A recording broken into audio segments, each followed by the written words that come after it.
अगर आपकी भी इडली हर बार सख्त बनती है तो यह रेसिपी आपके लिए है। इस रेसिपी को आप जरूर देखें। इस आसान सी रेसिपी से एकदम नरम फूली फूली और स्पंजी इडली बनकर तैयार होगी। एकदम जालीदार इडली बनाने के लिए आप वीडियो के अंत तक बने रहें। चलिए इसे अब हम बनाते हैं। जय श्रीमन नारायण दोस्तों, स्वागत है आपका हमारी रसोई में। चलिए इसे हम बनाना शुरू करते हैं। जिसके लिए हमने एक बड़ा बर्तन ले लिया है। 2 कटोरी हमें सूजी ले लेना है। जिस कटोरी से हम सूजी लेंगे उसी कटोरी से नाप कर हमें 1 कटोरी दही ले लेना है। दही खट्टी वाली होनी चाहिए। इसके अंदर हमें 1 चम्मच नमक डाल देना है। नमक डालने के बाद थोड़ा पानी डालकर इसे हमें थोड़ा थोड़ा पानी डालकर मिलाते हुए एक स्मूथ सा बैटर तैयार कर लेना है। इकट्ठे पानी न मिलाएं, थोड़ा थोड़ा पानी मिलाते हुए बैटर को तैयार करें, नहीं तो इकट्ठा पानी डालने से आपका बैटर पतला हो सकता है।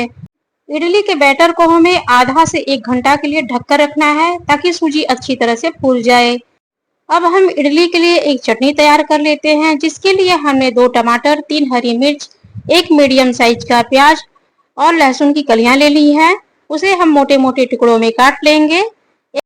गैस जलाकर हम पैन को रख देंगे। पैन में हम 2 छोटे चम्मच सरसों के तेल को डालकर लहसुन, अदरक, हरी मिर्च को 1 मिनट तक के लिए हमें भून लेना है। इसे में पकाना बिल्कुल भी नहीं है। जब ये सभी चीजें भून जाएं तो उसमें कटे हुए टमाटर को डालकर ढककर हमें पकने के लिए छोड़ देना है। टमाटर हमारी अच्छी तरह से पक चुकी हैं। अब इसे उतार कर हम ठंडा होने के लिए रख देंगे।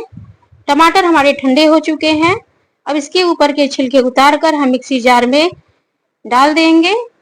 1 कटोरी हमने घिसा हुआ नारियल लिया है, उसे भी हमें मिक्सी जार के अंदर डाल देना है। धनिया के डंठल को भी डालकर स्वाद अनुसार नमक डालकर इसे हमें पीस लेना है। दोस्तों हमारी चटनी पीसकर तैयार हो गई है। अब इसके लिए हम एक तड़का तैयार कर लेते हैं। जिसके लिए हमने गैस जलाकर उसके ऊपर पैन रख दिया है। पैन के अंदर हम 1 बड़ा चम्मच सरसों का तेल डाल देंगे। जब तेल हमारा अच्छी तरह से गर्म हो जाए तो 1 चम्मच सरसों के दाने डाल देना है और उसे अच्छी तरह से चटकने देना है। जब सरसों के दाने चटक जाएं तो 2 सूखी हुई लाल मिर्च और 8 से 10 करी के पत्ते डालकर इसे भी हमें लगभग आधा मिनट तक इसे भून लेना है।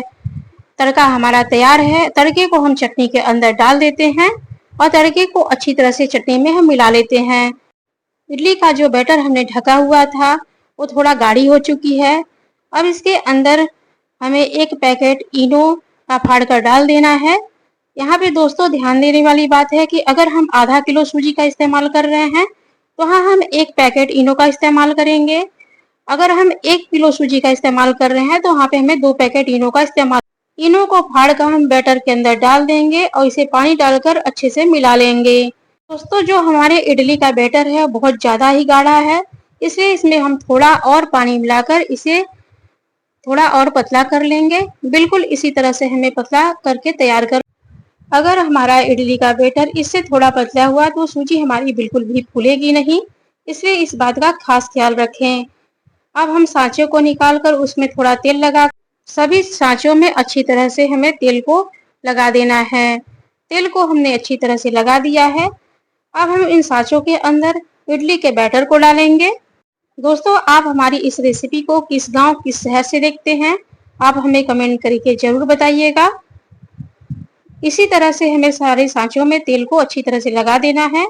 अब हमें सभी सांचों में इडली के बैटर को डाल देना है।